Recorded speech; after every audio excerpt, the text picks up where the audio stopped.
So, the Wuthering Waves update 2.8 has been out for quite some time now. We have a new region called Honami City, and most importantly, we have CHISA, the newest resonator and a kawaii high school girl. Now, in terms of mechanics and how good she is for all the pro WoW players, I'll say she's really good. I'm not really a WoW pro, but when I played using her, as I am lucky enough to have her in my collection of wives, she was a lot of fun to play with. But as always, the very insufferable crowd of very loud EN players on social media already have a problem with CHISA. The scene where she calls Rover senpai, the very unsubtle tones of anime romance during the scenes with her, she's already been called WAIFUSLOP from some people. They are losing their minds. They're calling her the worst offender yet, a character assassinated by fan service. But me? I'm just sitting here thinking this is one of the best things I've ever seen in Wuthering Waves so far. I absolutely loved CHISA and the newest quest. The newest resonator CHISA has reignited the favorite word of the EN players, a word that frankly sounds disgusting just saying it out loud. Haremslop.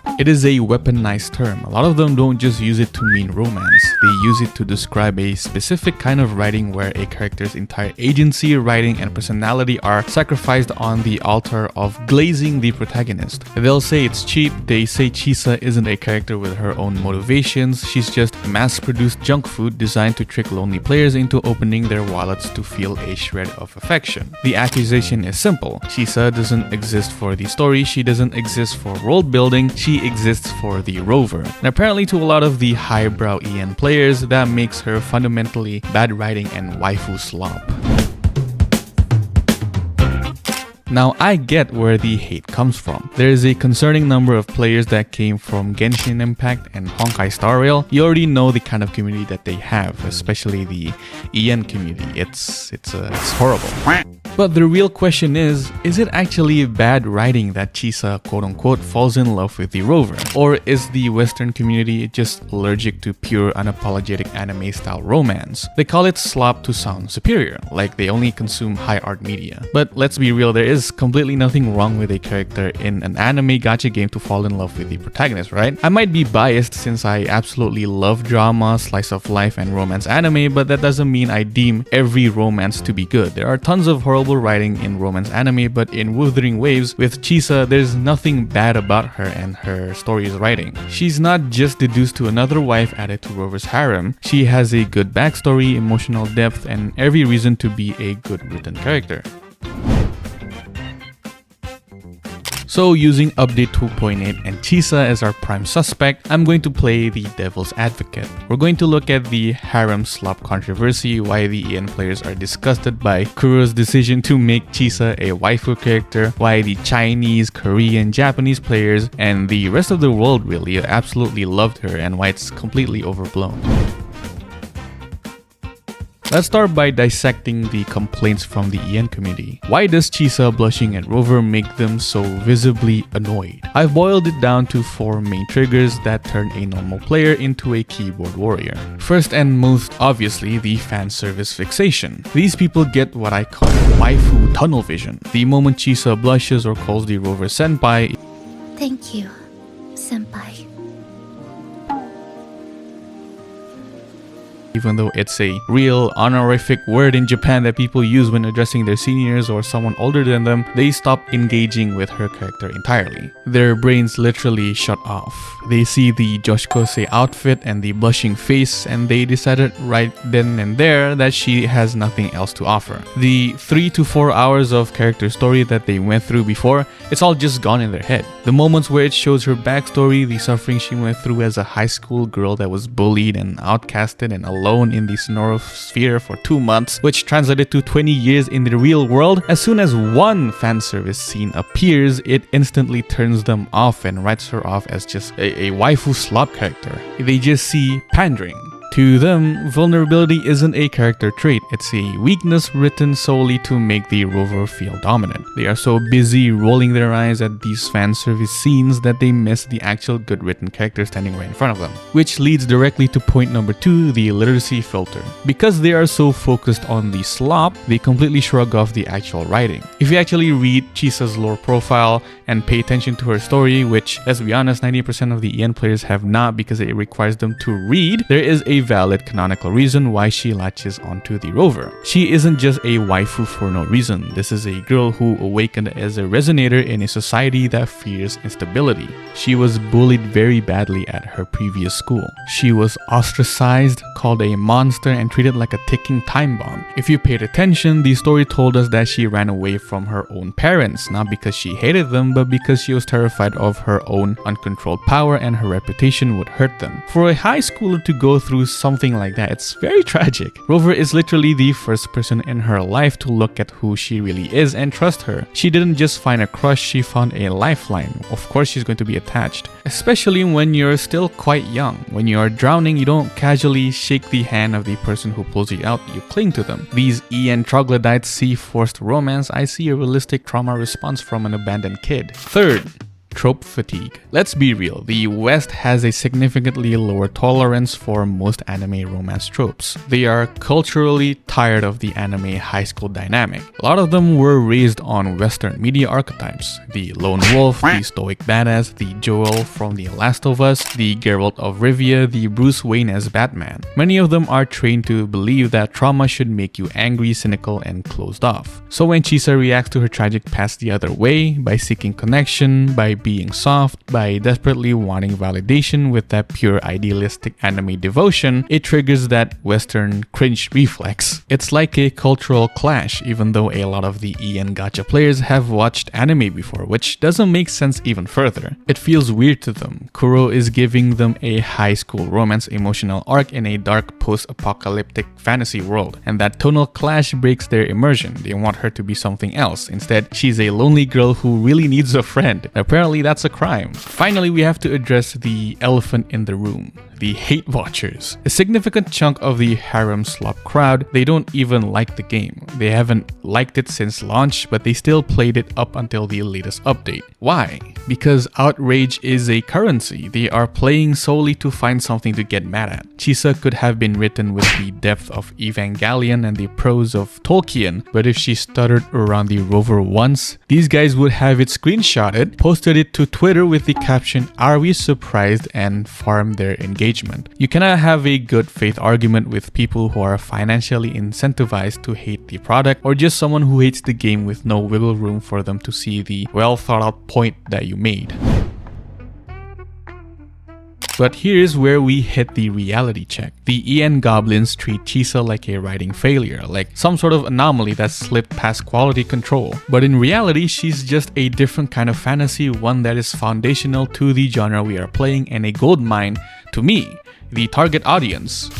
Point 1. This is the anime gacha standard. We act like Kuro Games invented the cute kohai who has a crush on their senpai archetype, but look around. This is the industry standard because it speaks to a fundamental human desire. Look at Blue Archive. The entire game is about being the only responsible adult, the sensei, for a city of chaotic, troubled female students. Look at Persona. The fantasy isn't just about summoning persona, it's about being the person who understands the misunderstood, the one who listens when no one else will. Millions of players love this dynamic. For many, helping a character like CHISA gain confidence when she met Rover for the first time isn't cringe. It is the best part of the game. It is the emotional payoff. Complaining that a gacha game has a save the girl narrative is like complaining that water is wet. It is the medium. Point 2. The implied sweet spot. Now, gathering wives isn't a dating sim. You aren't taking CHISA out on a beach date where you stroll the coast and light fireworks at night while inadvertently slipping out a confession in the middle of it. God.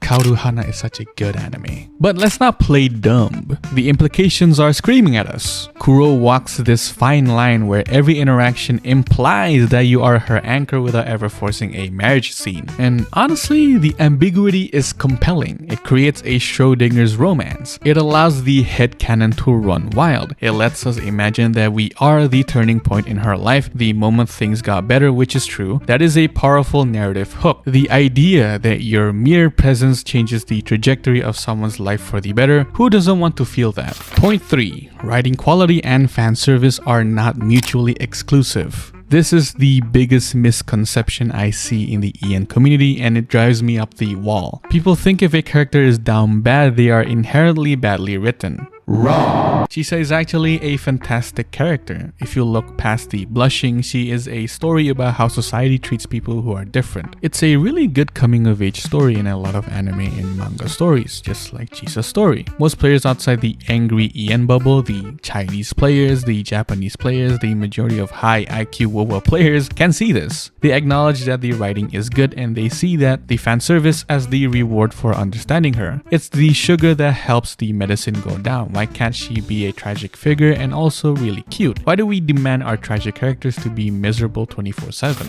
Point 4. The humanization factor. And this is sort of my personal reason. For me, when a character like CHISA, who wields a very terrifying massive scissor weapon and can cleave a tacit discord in half, falls for the rover, it doesn't ruin her. It humanizes her. It's the ultimate contrast, the gap moe that anime thrives on. If she was just a walking weapon who destroyed everything and had no feelings, she'd be a villain. She'd be a monster. She'd be boring. But seeing her worry about whether the rover likes her gift, seeing her stress out about saying the wrong thing, that adds vulnerability. It reminds us that despite the cosmic horror of her abilities and her tragic past, she is still just a young girl who wants to be accepted. It makes her feel more alive. It shows us that her being bullied and going through hardships as a high schooler hasn't erased her humanity. It shows that beneath the tragic character, there is just CHISA, a high school girl who's yet to experience the good things in youth. And if Rover is the one tethering her to that humanity, if Rover is the one reminding her that she deserves to have people at her side that she can call as friends, yeah, I think that's pretty cool writing. I think that's a story worth playing. So no, I don't think CHISA is WAIFUSLOP. She's a lonely kid with too much power that got ostracized and she just found her first friend. Is it really so terrible that she likes the rover? This brings me to the final major disconnect in this debate. The EN players base their entire Haremslop argument on the idea that we, the normal people who enjoy the game, are incels for using the rover as a vessel to get digital love. They think we project ourselves onto a blank slate just to feel loved. But that is a fundamental misunderstanding of the community from my point of view at least. I don't see Rover as a self-insert, I see Rover as Rover. Yes, gacha game protagonists and JRPG protagonists are usually self-insert characters, but I never once self-inserted myself into the protagonists. I always see them as characters of their own, even though we as the players usually make the decisions for the protagonists. With the case of Rover, I see a distinct character with their own mysterious past, their own cool powers, their own agency. When CHISA had that anime romance type scene for Rover, I'm not thinking, oh look, she loves me, the unemployed guy sitting on his chair 24/7. I'm thinking, damn, that's a cute ship. Rover saved her life, so it makes sense she adores him. I'm not playing for ego validation, I'm playing because I like the cast. And that brings me to CHISA herself. I don't love CHISA because she blushes. That's insulting to the character design team. I like her because, to me, she has a pretty unique character design in the world of Wuthering Waves. The contrast of the Japanese high school sailor uniform with that massive, brutal chainsaw scissor is peak character design. I also love her personality, the gap moe of a kudere and awkward girl wielding a weapon of mass destruction. I love her story of being a runaway who finally found a place to belong. Is there fan service? Yes. Is she trope heavy? Absolutely. But to a lot of gacha players, that's the point. We like anime tropes, we like the blushing and the shy confessions. It's not the main course. The main course is her tragic backstory and cool gameplay. But it is a delicious dessert. It's a great added bonus. Criticizing an anime game for having anime fan service is like criticizing an action movie for having explosions. It's just what it is and I embraced it to the max. Finally, let's address the writing quality. EN players act like a story has to be 4D chess or Game of Thrones political intrigue to be good, but CHISA's story is simple. A bullied girl runs away from home, finds a hero, and learns to trust again. That's not really complex, it's not gritty, but it is tragic and it is effective. A story doesn't need to be complicated to be good, it just needs to be emotional. And looking at how many people are pulling for her, I'd say the emotion landed perfectly. So where does that leave us? else. We've looked at the psychology, the industry standards, and the actual writing that the EN goblins conveniently ignored. The term Haremslop needs to die. It needs to be retired from the vocabulary of serious critique. It is a dismissive, elitist label used to shame people for enjoying a specific type of fantasy. It's a bullying tactic used by the very loud, annoying, and insufferable EN gacha players. Tell me, why is it only the English-speaking troglodytes that have the most problems with everything? I swear, they make problems out of nothing and always be complaining. It's insane. They operate under the false assumption that a girl falling in love with a guy is bad writing and problematic. But Wuthering Waves proves them wrong. Update 2.8 and CHISA proved them wrong. You can have a character with a tragic backstory, a girl abandoned by her parents, bullied by her school, terrified of her own power, who also happens to be deeply in love with the protagonist who saved her. It's quite implied, I guess. These things are not contradictory, they can coexist. In fact, they should coexist. Her tragedy gives way to her love, and her love gives healing to her tragedy. If you don't like it, that is completely fine. Just go back to playing Genshin and Honkai Star Rail if you hate Wuthering Waves so much. Seriously, no one is forcing you to play it if you hate it. But don't come into WoWa, an anime gacha game, then complain about the decor. Don't walk into a bakery and scream that they aren't serving steak. We aren't here for the steak, we are here for the cake.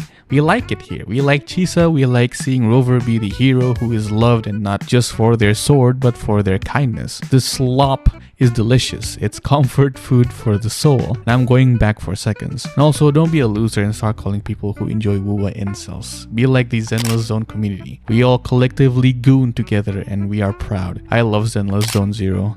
Anyways, that is all. I'll see ya.